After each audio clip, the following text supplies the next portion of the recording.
I'm Dave Gray, and this week I learned that even if you burn your boat, some secrets don't stay buried on the water. Sunk. Sunk. They don't stay sunk. That's it. Hi, I'm Craig, English film nerd, live in England, and what did I learn this week? Just therapy. A lot of people need therapy, and if they just had therapy, things wouldn't be quite so insane. Like in Cape Fear, literally every single character needs serious therapy. So maybe they should have done that. Yeah, it would have made the world a better place. Oh, and this is Raiders of the Podcast. Woo! So this is episode 10 of Cape Fear. Yeah, we did it. We did do it. So I guess we don't want to spoil too much, but a quick recap. All except for one of the Bowdens are incarcerated. Yep. Max is about to visit hell on his family. And there were a lot of secret. Max has so many babies for a man that's been in prison through all of these children's lives that it's a little weird. But the real lesson at the end is don't fuck with CCH Pounder. No. He's shooting no blanks, that man. Just not at all. Just No. everyone's landing. He jerks off and there's a child there the next morning. He probably just fires one big sperm out, and that one just does the job. Oh shit. So there's a storm. The cops are still incompetent. Okay. I think it might have run a little bit too long, but mostly I really enjoyed this episode. Yeah. This was all the cheesy beef action fun I wanted it to end on. It was chef's kiss. Nice. Like some of the plot holes are ludicrous, and this is my problem. This is my problem with the online discussion where folks will point at a plot hole and we're like, "It sucks because of that." Well, no, that's just who fucking cares? Does it really matter? No. Let's just run with it sometimes. I know it's me saying it. I understand there's a little irony there, but I think it depends on the context. And in this context, don't fuck with CCH Pounder. No. I mean, I've read lots of these comments about people who haven't liked it, and like, fine, don't like. If you don't like it, you don't like it. But the things they're mentioning that they don't like, they're calling these things flaws, and they're not flaws. It's designed a certain way. It is a lurid, pulpy Southern Gothic melodrama. It's all the things that you hated about it. It is those things on purpose, and this finale was those things on purpose times 1,000. So it's okay if you don't get it, but not get it because it's not, it doesn't take any great. I think this is, it goes back to something I was thinking earlier. I think it goes back to so many folks are like so into the idea of prestige television, which I think is fucking stupid because let's be fair, most prestige television is brain dead shit. I don't judge you if like Game of Thrones was fine. I enjoyed it too, but it was not smart television. It was here's a bunch of dumb people doing dumb things, but it looks really nice and it's in a neat setting. Oh, and a dragon. It's a fucking dragon. Now it's a zombie dragon. Fuck you. That's not like great storytelling. It's fine. I loved it. Don't get me wrong. But it's still the same shit as this. But folks went off because it became prestige. Or Breaking Bad. I love Breaking Bad, but it's about an asshole who embraces his inner asshole. He doesn't learn. He doesn't grow. He's always like this, and the audience decided his wife was the real villain. God. Like, again, that's not deep. There's nothing deep or new or groundbreaking in that. I liked it. It was a good show. Not saying it wasn't. It was no Better Call Saul, though, and it's about time you all fucking recognize that. Not even close. Not even close. But it was a fine show. But that's what Cape Fear is. Yet folks that gave celebration for these other things, which are just as tropey, just as goofy, just as what the fuck are you thinking? But this one, because they didn't stamp a prestige label on it, gets shit on unfairly, which is weird to me. I think there's a cultural thing going on. I think part of it is the actors, because all of the actors, they're film actors. They're not TV actors. So you line up 3 film actors for, to cover a story that's, to rework a story that's been done before. You're expecting, like, I don't know, something a bit more I don't know why you would want something a bit more serious, because Scorsese's Cape Fear is not serious. This is No. very much in line with Scorsese's Cape Fear. It's not remotely serious. Robert De Niro is not being serious in that movie. He's having an absolute blast, like Bardem does here. Yeah, no, I 100% agree. I love the hurricane. The fact that they ended this fucking show in a hurricane, I think is like I chef's kissed when they were like, "It's time to evacuate. The hurricane's coming." I was like, "Yes, fuck yeah, thank you, thank you, oh fucking thank you, oh you That beautiful kangaroo, bastards." it's one of the highlights of the whole 10 episodes is the Kangaroo Court during the hurricane. A Mm-hmm. tree comes through the window at one point, and Bardem starts talking to God. And Bardem is just like, he's flipped. There's been something left all this time, like Vin Diesel when he has to flip the NOS or whatever the fuck it's called. Like Yeah. Javier Bardem's been waiting for this episode to just flick this switch and just take it just that bit further, and he was fucking magnificent. God, he was so good. Oh, But he everyone's was. been really good. People have been saying that for God's sake, forgetting everybody's names. Yeah, that's okay. Who plays Anna? I don't know her Amy name. Adams. Amy Adams has been fantastic. I think Amy Amy Adams has Adams been and amazing. Patrick Who says she Wilson. hasn't? Lots of people saying she They're gives a bad wrong. performance. The fuck are They're you talking playing about? the roles as written. You know, the roles as they're they're expecting something very, very serious and dry, and it makes me wonder. It makes me worry about the state of television to come if people keep rejecting stuff because it isn't like super dry and just straightforward. Makes me worry.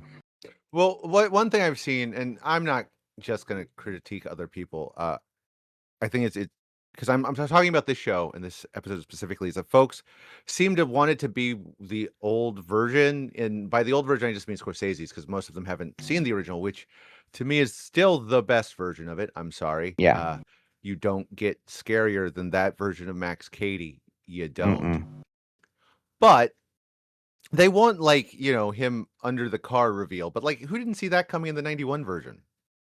Like, No. uh, I mean, we did kind of have that because well, people on the kept talking roof. about Oh my aura god, I love that farming, roof. and I was like, I don't really know what aura farming was. And then I watched this episode of Cape Fear. I was like, oh, that's what it is. Yeah. Max Cady standing on top of a roof in a hurricane. That's While the what cops aura sleep. farming Oh is. god, I loved it. That reveal. Like I knew he was gonna be there. I was like, he's on the roof. I have that note. I'll show you my note. I'll tell you exactly what it says. I was like, yeah, no Max Cady yet. Oh, he's gonna be on the roof, isn't he? He's on the roof, isn't he? I have a page of when are they gonna show Max on the roof? And then they showed him on the roof, wind howling, lightning behind him, and I was like, oh, I came in my pants. I was like, this is what I need. This is exactly what I wanted.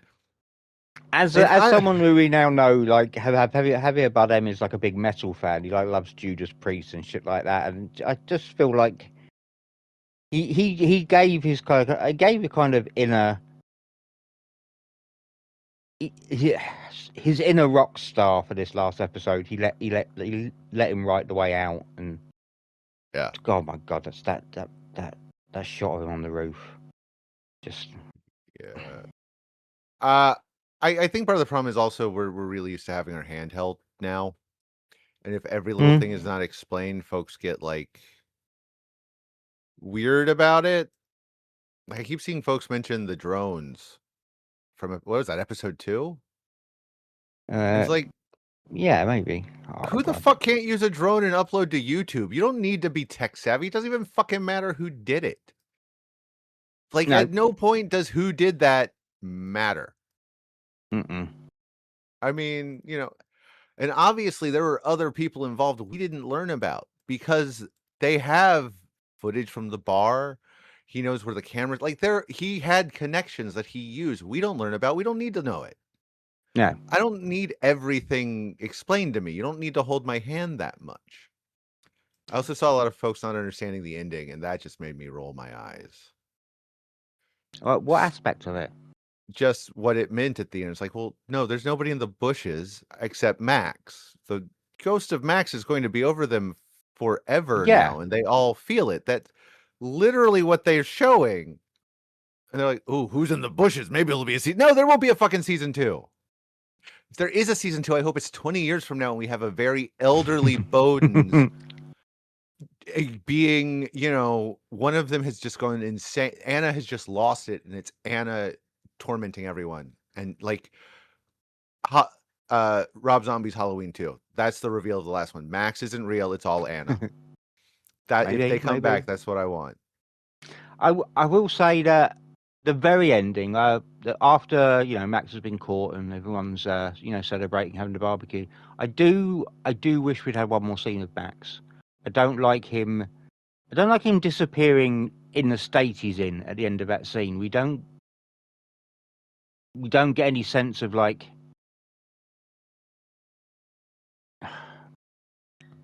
just, I don't know. I just wanted another scene with Max. I wanted to see how it all landed with him, I wanted to see what state he was in. I took it as that he'd just given up and was defeated at the end, because he's just laying there in the pool. I thought he was going to get hit by lightning. I was like, are they going to give us divine intervention at the end? It came close. I thought we were going to get it, but we didn't. So that's okay. I don't know why they didn't move, though. Like, I don't give a fuck what's going on. You move after that. Yeah, definitely. And you burn down the house across the street. Oh, Patrick Wilson was not letting his foot up. No, she really had to go. Please, honey, please, let's not. He was having a great time. He'd never been so happy. It was quite a grisly death at the start, wasn't it? Well, it was. See, I was thinking about whether there would be a season 2. I've been considering it because I don't know. Obviously, there's a grisly death involving fire, and you would say there are 3 grisly deaths, and yes, 2 of them, like you can't sensibly write your way out of 2 gut shot people in the bottom of a boat that's set on fire and then blown up. But I still feel that was left as it was with no corpses in case there was another season. Oh, maybe. Maybe we're not showing it as child corpses because we might want them to pop up again in the future. Maybe. I think them being gut shot makes it a little even more, very unlikely. Yeah.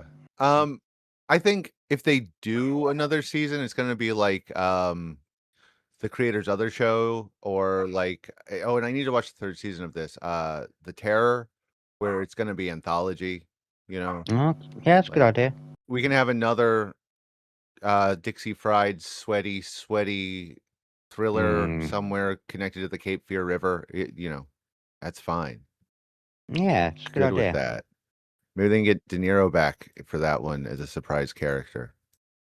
Yeah, I feel like the reveal of his child, he's one of his many children, but his latest child in the last episode maybe could have come a bit sooner, and it just, again, it came at the right time for the character to, to hit him like it. I don't know. It was. Oh, I think that is. For me, I thought that was the right time because he's all full of moral outrage. That is the time to pull the plug. That is the time to be like, nope, fuck you. This is what happened. Go fuck yourself. Yeah. I thought it was pretty perfect, but I can see arguments against it, unlike some of the arguments against it I've seen, which, whatever. I'm not here to judge you. I feel fairly vindicated as a Max Cady is innocent guy, but he was innocent of that one thing. But he turns out to be a much, much worse person in the last couple of episodes than I'd given him credit. I really thought he was going to turn out to be kind of half decent, but he really put his foot down in those last 2 episodes. Oh no, he doubled down. He doubled down brilliantly. I mean, that was fun to watch. And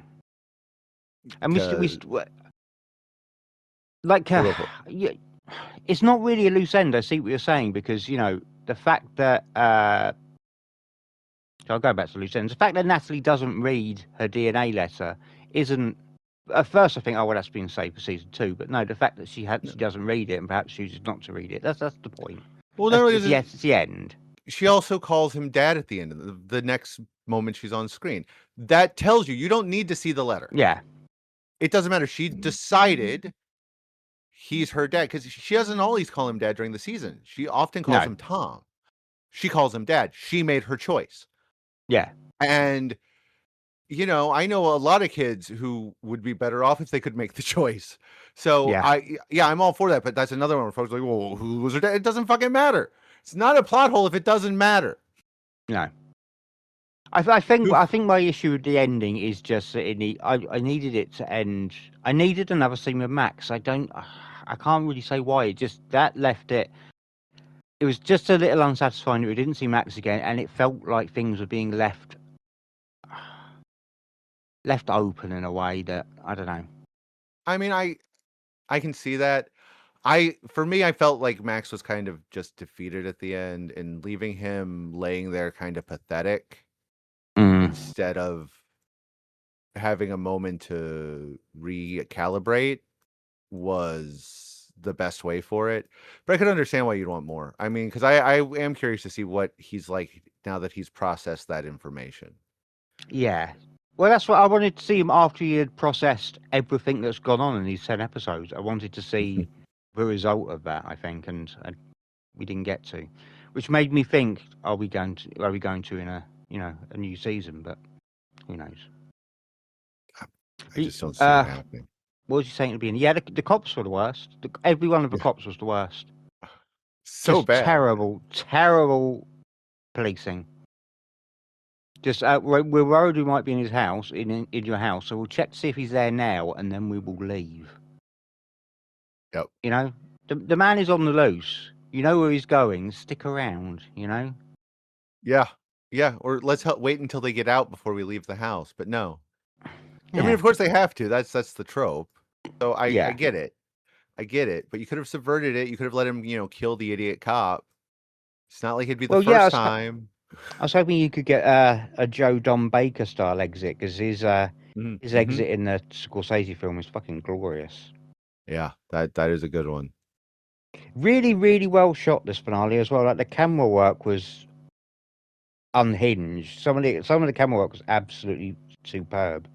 I mean, I can't believe I've seen all these people saying this is the worst program they've ever seen. Like the production values alone, even if you didn't like the plot, even if you didn't like the characters, it's incredibly well made. Like what's wrong with you? Hyperbole is ridiculous these days. That's all I'm saying.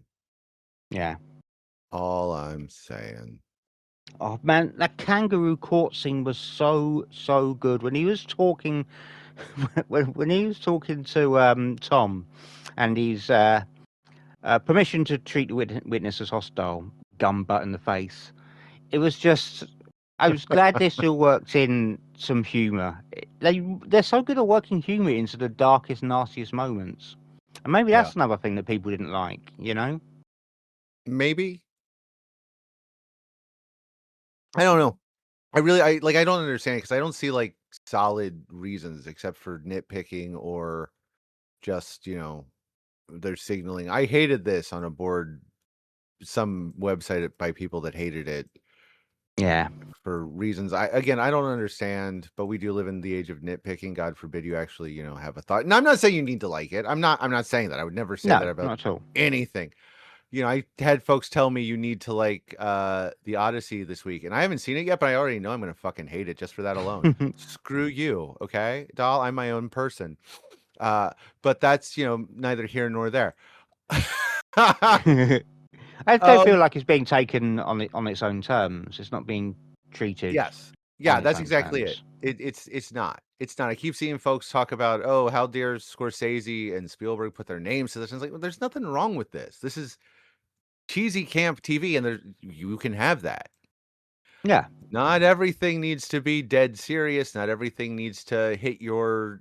And again, I don't understand the whole idea of prestige for a lot of things. I don't get prestige horror either because usually that's just, hey, it's a horror movie, but they put a lot of money to tell you it was smarter than other It's horror marketing movies. bullshit. Yeah. So I mean, like, okay, that's fine, but don't hate on something because you don't think it falls in that weird category. You can dislike it for many reasons. There's tons of reasons to dislike it, Oh yeah. but. You know. Hmm? Yep. No, carry on. No, I mean, but have an actual reason besides it's not the 91 movie or the what was 68, 63? Shit, I just brain farted. Or the other movie or the book. 62. 62. I knew it'd come to me if I thought about it. But you know, Now, we've does the had book have? Sorry, carry on. the book have what? Does the book have a kangaroo court scene, or is that something they've taken from Scorsese's? That's something they took from Scorsese's because Okay. in the book, oh no, you have the book. You might read it someday. I won't spoil it. Yeah. Okay. Yeah. In the book, they do something different. Okay. Because no version of Max Cady has been the same, and I think that's part of it. This version takes a little bit from column A, column B, and column C. Whereas, you know, the 62 took some from the book, but then stripped out other parts. Like him and Tom's connection is deeper in the book than it is in the others. And they don't have like Yeah. a real connection, but they have a connection, and his want for revenge is a bit. It's less, oh, we're the prosecutor. How dare you try me like your job Well, is. yeah. Well, one of the Uh, things I like about Scorsese's film is that it is more. It's murkier. People's. yeah. Well, this isn't a big spoiler. In the book, he's not his prosecutor. He is a lawyer, but he's a witness at his trial, and Okay. that's why he's coming for him. I think he was the only witness. So, you know, like things make more like in the book, him coming after him is a bit more than, oh, I'm doing it because you were a prosecutor or you were my lawyer. Yeah. I think they did their best to make it work in this one because they gave him more reason for it because he is innocent. Yeah. Shit, that was a spoiler. And he knows he is. So he feels like they've wronged him. And instead of looking at everything around it, and the fact that nobody questioned his sister for 17 years is a little weird, but not, you know, out of the realms of reality. I get that. No. That one thing that did. You know what? I don't want to do spoilers, so I'm gonna hush. I'm just gonna Okay. hush. Okay. Well, then we should draw this to a close because we both want to spoil. I see that we're both chomping Yeah, at the bit. it's coming out. It's coming out all over the place. It is. It is. It keeps, I will and I tell didn't you. mean to. Yeah. I will tell you the two things that I have not seen criticised at all about this show. First, peanut butter, and what possible criticism could you have of peanut butter? He's a beautiful little boy, He is. and I love him. But also, no one's got a bad word to say about Bardem. Just No, nobody. Bardem is so good. So good.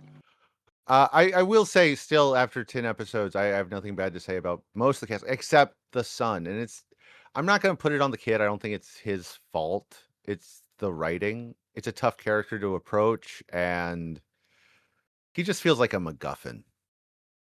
You Yeah, know, like he's just there to get from point A to point B, which I think is a shame, but whatever. Just is what it is. indeed.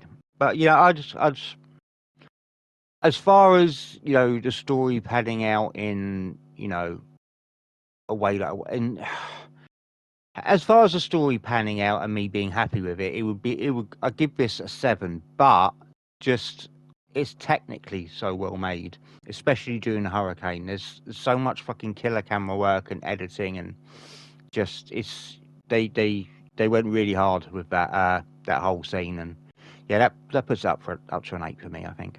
Yep. Yeah, I might go 7.5, but yeah, I enjoyed the shit out of it. I am really shocked at all the criticism and hate I keep seeing. Yeah, Uh, same. but maybe we're just dumb, or maybe we're connoisseurs and everyone else is not. And that's okay. You can be a connoisseur too by following us on Instagram, where we are Raiders _of_the_ podcast, or you can find us on Blue Sky, on Facebook, on YouTube, where we have multiple videos a week, or anywhere you get your podcasts, and join us. Yeah, and we could be back next Wednesday to cover Ryan Murphy's latest series, The Shards. And I can already tell that Dave was going to call it The Shards for I 8 would weeks straight.